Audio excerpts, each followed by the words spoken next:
ছাত্র সংগঠনের নেতা যখন অছাত্র তখন সেই সংগঠনে থাকা আমাদের আদর্শের সাথে বেইমানি করা।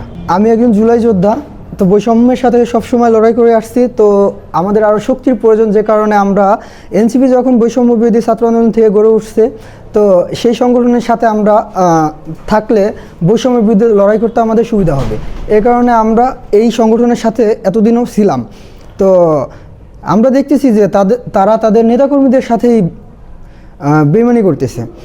কারণ একটা কমিটি দিতে হলে তাদের সদস্যের কাছে জিজ্ঞেস করতে হয় যে কার যোগ্যতা বেশি আহ্বায়ক হওয়ার বা সদস্য সচিব হওয়ার। তো সেক্ষেত্রে এখানে 37 জনের কমিটি দিছে 30শে জানুয়ারি। তো 30শে জানুয়ারি 37 জনের কমিটি দিছে। 37 জনের কমিটি দেওয়ার পরে এখানে আমার কাছে প্রায় অর্ধেক মানুষ কল দিয়ে বলতেছে ভাই পদত্যাগ করব।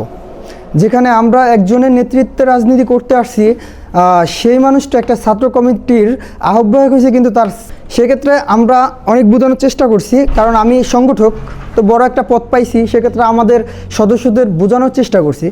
তো তারা বুঝতেছে না। আর আমিও দেখলাম যে তাদের সাথে এখন যদি তাদের বুঝিয়ে রাখি, পরবর্তী প্রজন্মের জন্য এটা একটা কলঙ্ক।